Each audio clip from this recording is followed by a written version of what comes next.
The glow of the computer screen distributed an uneven glow across the darkness that filled the home office. Zach worked hard on his company project as he played Deftones on his AirPods, and taking an occasional hit from his vape while also checking the time. Despite the room being nearly dark except for the half-dozen devices used to help Zach work, it was nearly 3 o'clock in the afternoon. Zach preferred to work in complete darkness to help unload his senses and to better immerse himself in his work. Zach was 37 and divorced. He had 2 children which both needed to be picked up from soccer practice at 6 p.m. He had to force himself to check the time, or his work would inevitably consume him and they'd get left behind. Zach used to work for the NSA as a security programmer, the opposite of a hacker, but after the high-stress nature of the job and the relatively low pay, he found it best to freelance his abilities to companies that paid more for less work. Zach was also a hacker in his free time, which was essentially all the time now. He would mainly wander the dark web and interact with political activists and find dirt on government officials. Having worked for the NSA and seen what the iniquities the government had committed, Zach felt that it was his duty to bring to light their wrongdoings, although in a more inconspicuous way than Edward Snowden. Zach also had $7 million in various cryptocurrencies, which made it difficult to stick his neck out for the common people since he had so much to lose. A random leak of information here, or an anonymous tip to random news outlets there, was all he did. He laid out the breadcrumbs and let the journalists do the rest. However, they seldomly ever did investigate the tips sent in to really make a difference. I looked down at my analog wristwatch to see that it was now 5:27 p.m. I began shutting down what I was working on to see that I just received an email. Normally, emails don't bother me, especially if I was in a rush, but this one did. First off, it was sent to my private email, which is something I don't give out, but also what the email contained. The email was a link to a website that had the phrase, "The Real Truth," as the subject heading. There was no return email address. I stood mystified, only for a few seconds before returning to my task of breaking down my workstation and getting out the door. On the way out, I grabbed an energy drink and 2 Powerades from the fridge and left the house. I physically locked the front door rather than using Siri or Alexa. Being a hacker and a programmer, I knew better than to purposely place those devices that anyone could essentially access and do who knows what to my house. Once outside, I soon realized that the weather was no longer sunny, but a light rain had begun to fall. Seeing how I was already running late, I shot down the brief thought to grab a light sweater and just toughed it out of my 9 Inch Nails t-shirt and cargo shorts. I entered my 1997 Toyota Camry and fired it up. Despite being worth millions, I had yet to talk myself into spending it on a vehicle. I liked the Camrys because it lacked any sophisticated computer system like a Tesla that could be used to track me down or shut off my car, but it also gave my ex-wife the impression that I didn't have any money. Also, Camrys just happened to be great cars. I eventually pulled into the soccer complex and saw that practice was just now getting out.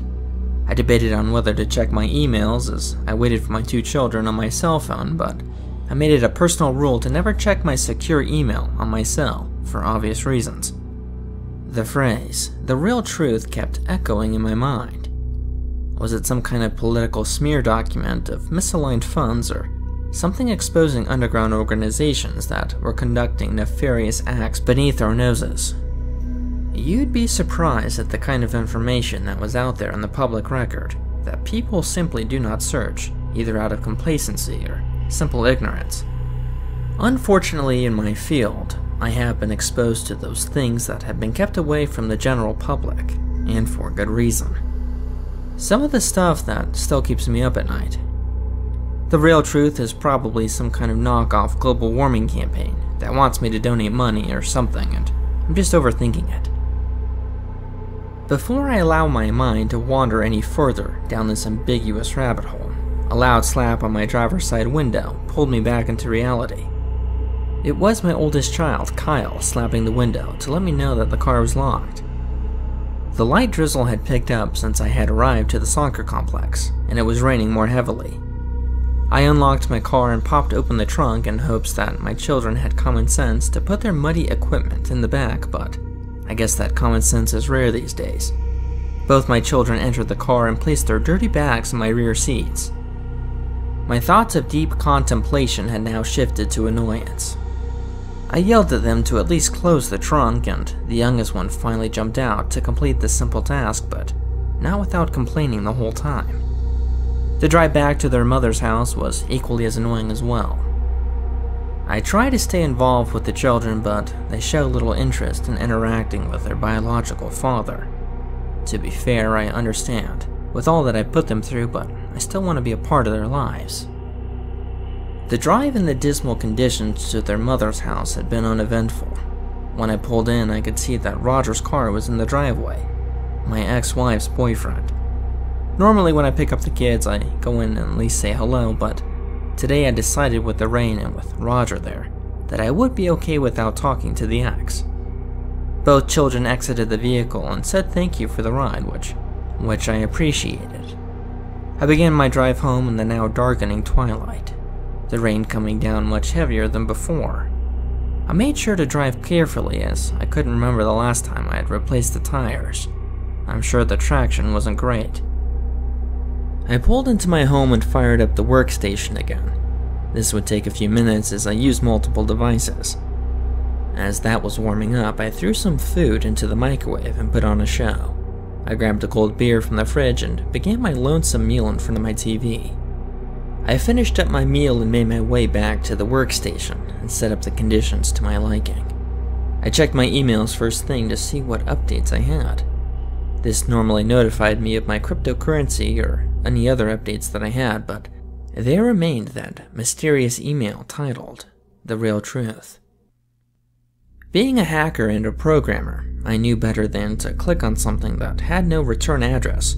However, whether it was due to a mouse slip or perhaps just me having one too many beers for dinner, I found myself clicking on the email. The email didn't contain many words other than the subject heading on the pictures. There were many pictures, most of which seemed to be in people in hazmat suits, cleaning up random scenes in laboratories. Other images contained very graphic scenes of mutilated people.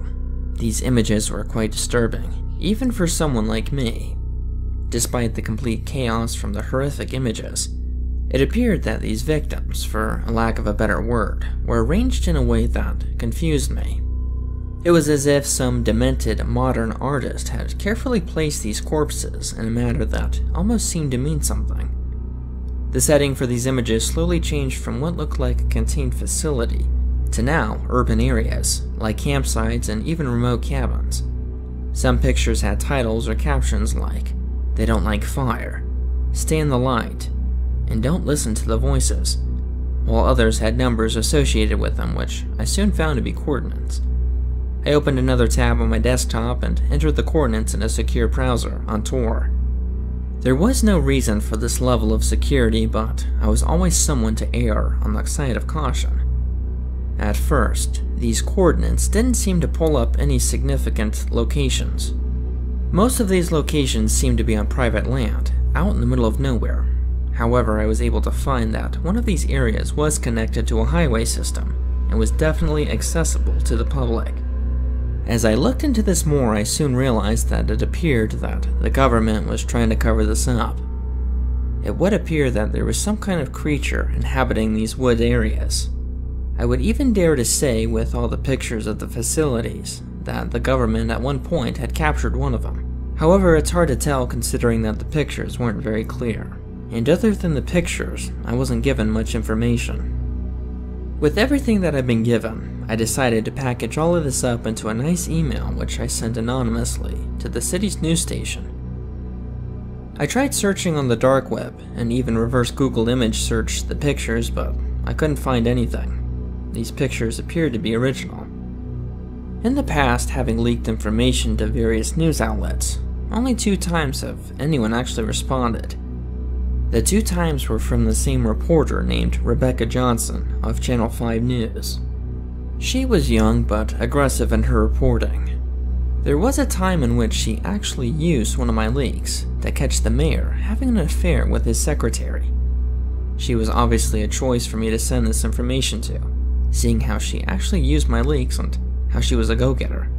I was actually excited to see what she'd come up with all the information that I gave her.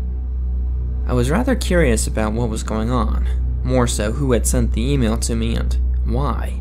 But also, I was also intrigued to see what Rebecca would come up with. After a week of leaking this information to Rebecca, I got a response saying that she was able to uncover that the coordinates led deep inside a national park that was actually roped off with police tape. She tried to get more access, but the rangers there stopped her, saying that they were working on construction for a new road going through the park, and that no one from the public was allowed inside.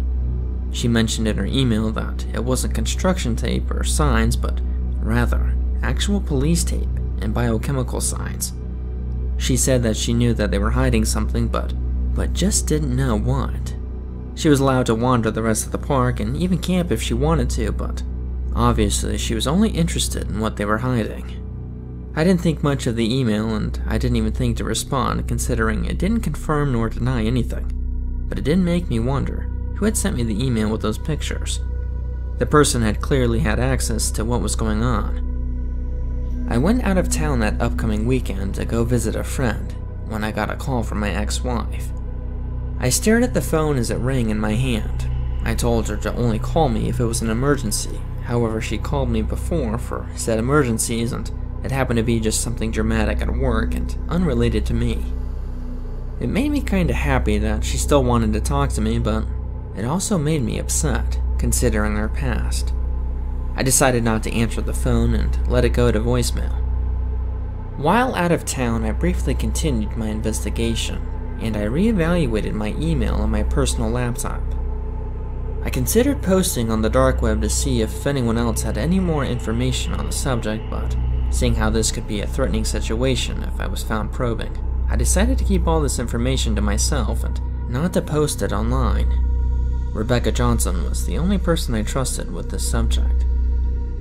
The weekend went by quickly, and I checked my personal email to see what updates I had, and it looked like Rebecca had emailed me about 10 times. Each email was an update on the development of the story and what she uncovered. The first couple of emails had images of various campsites that looked to be roped off by caution tape. However, the photos seemed to be taken at night. The crime scenes didn't reveal much at first, other than torn tents and a few abandoned camping trailers. However, things began to get weirder as the photos then began to show images of just the woods. She added in with a few photos how she felt at night, and that she kept hearing random screams in the distance. It was as if Rebecca was randomly taking photos at night with her flash on, as if she was using the flash to illuminate her way through the woods. That is, until I saw one photo that seemed to really bother me. I saw what appeared to be a person, however the distance and the poor lighting couldn't identify whether it was male or female, but I could see that whoever it was wasn't wearing any clothing. There appeared to be a black stain around the neck area. That was an obvious sign for concern, but there was no information given on this photo. The last photo of the email showed a large and rather ominous looking tunnel that looked to go inside the side of a mountain. Rebecca added to the last email how she had seen multiple military vehicles enter this tunnel, and that she felt that there were answers to be found inside. The last email was sent Sunday morning at 2:57 a.m.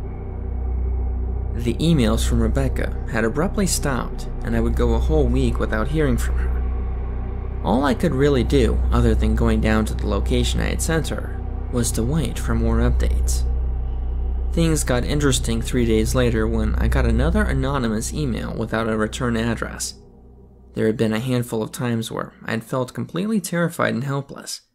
Little did I know that that email I was about to open would completely shatter any past experiences and scare me to a level I had never felt. The email was simple, but it scared me psychologically. There were photos of Rebecca tied down in some kind of lab with some type of creature next to her. That was the only photo that I could recognize Rebecca in. The rest of the photos were blurry, yet I was able to make out parts of the images having blood and flesh tossed carelessly around the lab. The subject heading for the email simply put, "Stop looking." I stood up from my chair, as it was obvious that whoever sent me the initial email was not the same person that sent me this one. The first email felt like an invitation to further understand the evils taking place at this facility, while this most recent email was definitely a threat. I received another email almost immediately after this one, which was equally as disturbing.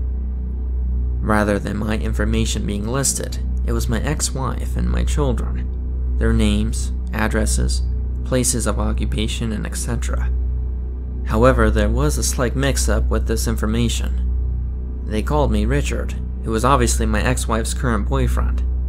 Apparently, when they tried to dox me, they looked at my old IP address, not my new one. It now looked like Richard was now on the hook for what I had been investigating. At first, I saw this as being rather fortuitous, since they had the wrong man, but it also scared me that my ex-wife and children were now involved. I still loved them, even though I was no longer a reliable role model for them, and only saw them seldomly. I immediately tried calling my wife, to which it rang a few times until it went to voicemail. I called her 3 more times to the same effect. I even tried calling both my children, but no answer.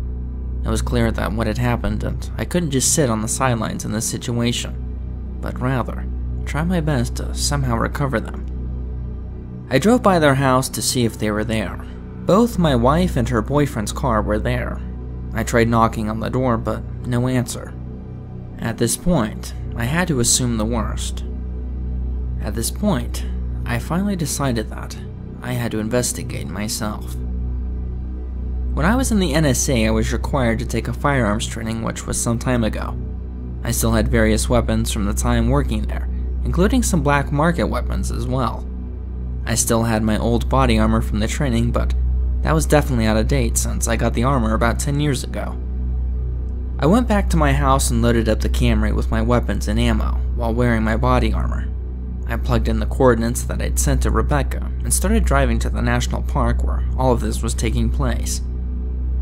The national park was about 6 hours away, which would mean that I would arrive at the park in the cover of night.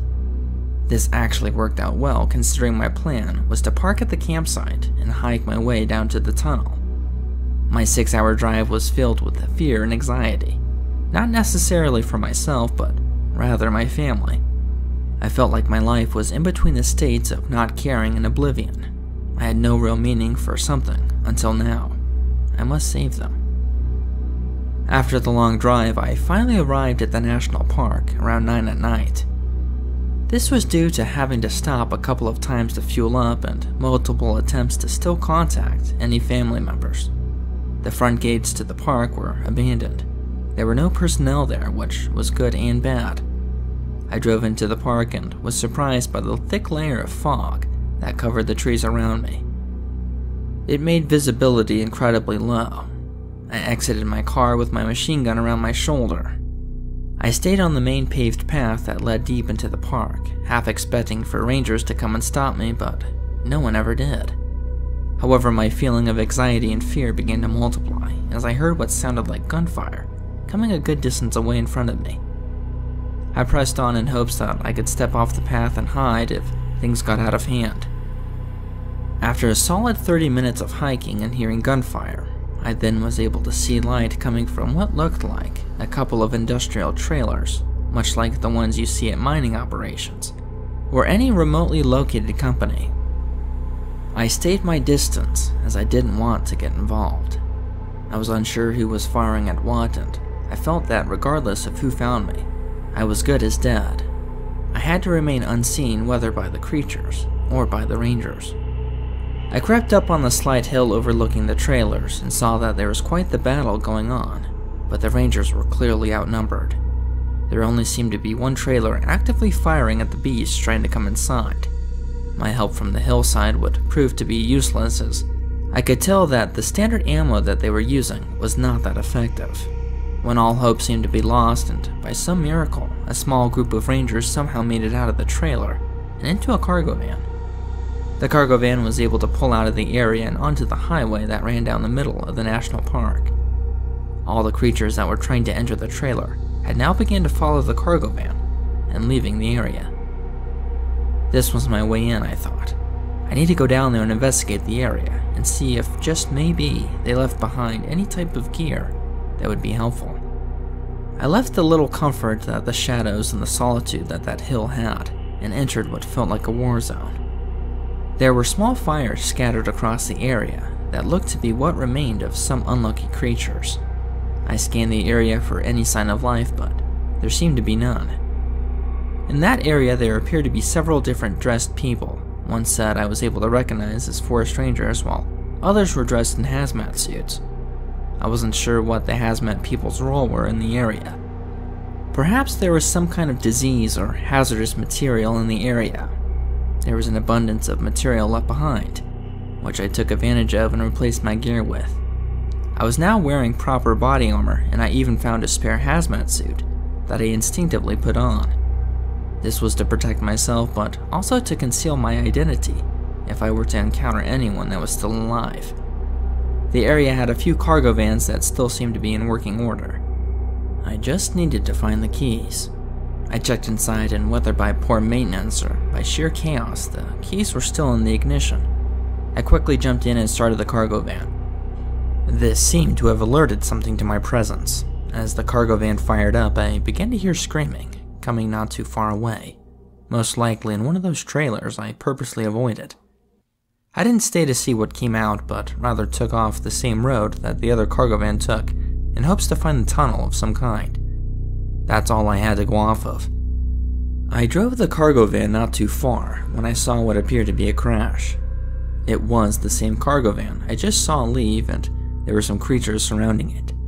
The creatures appeared to be some kind of hybrid human-wolf thing. They stood upright and had normal limbs of a person, however their features were off.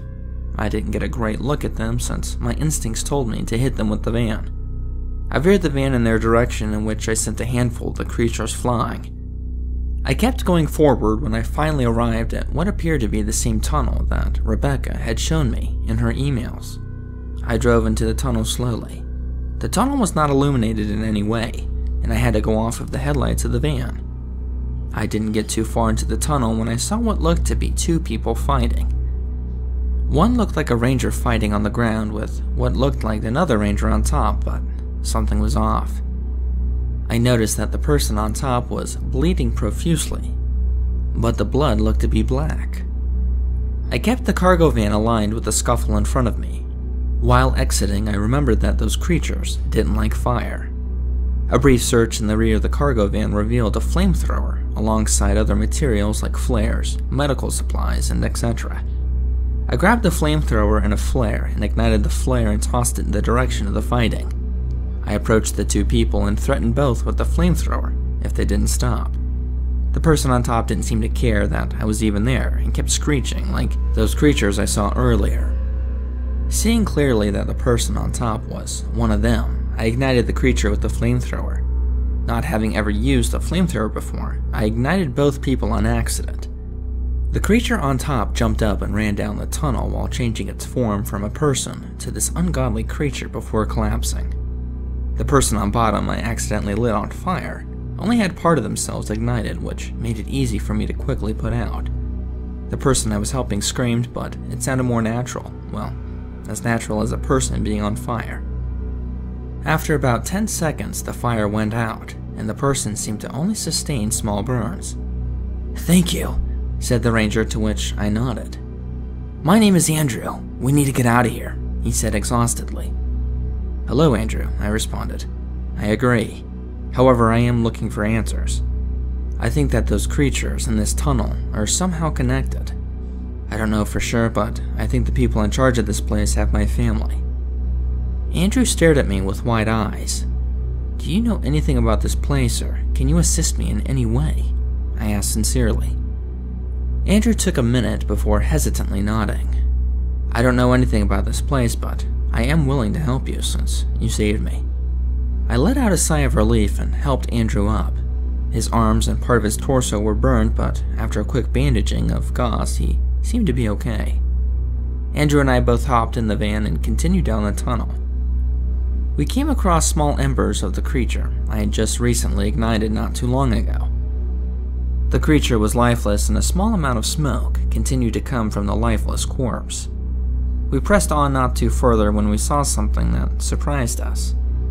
In the middle of the tunnel wasn't some kind of horrific monster or hive of creatures, but rather a military-grade tank next to a large door.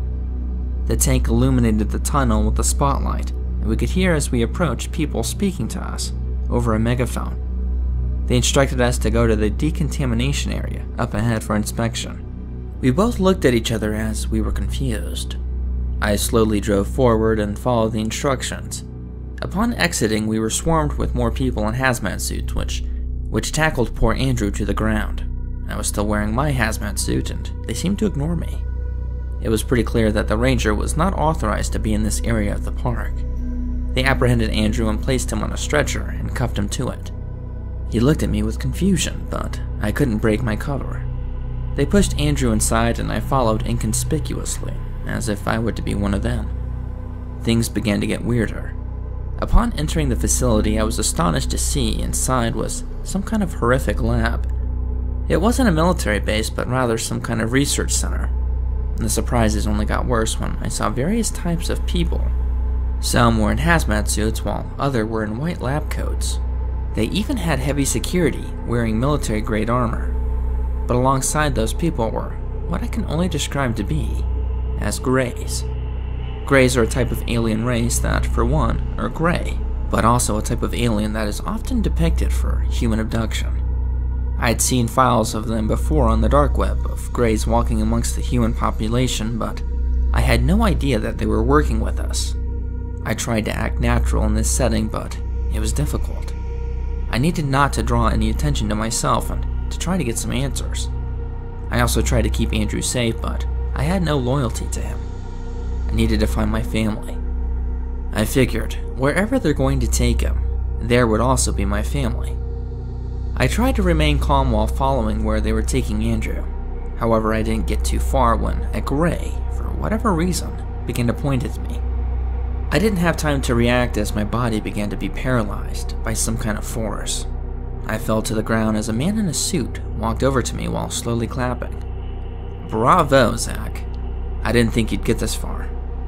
I couldn't move, but I was aware of everything that was going on. The Greys seemed to be using some kind of paralyzing force, causing me to not move.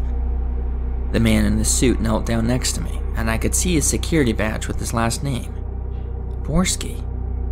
You know, Zach, someone like you with your kind of skills can never really retire, especially after what you know. I'm quite disappointed that you got Rebecca involved. She was close. You're probably wondering what we're doing here, why we created those things. Well, it comes down to this, Zach. The world is no longer ours. Us humans have lost the battle to the Greys, and we, a select few people in the government, are in charge of reducing the population. The Greys are sophisticated. They don't want to reduce our resources with fighting or war, but rather a more casual takeover. A takeover that doesn't destroy the world that they're trying to capture. We figured the best way to do that is to release the perfect weapon, which we find to be skinwalkers. Funny enough, the Greys have a similar monster on their planet. Well, I suppose their monster is a little more complicated. Anyways, I don't know why I'm telling you all this. The security detail picked me up and placed me on a stretcher while cuffing me to it. Borsky walked over and patted my chest. Oh, and don't worry about your family. It won't matter soon anyways. You know, Zach, I'm really glad you got my email.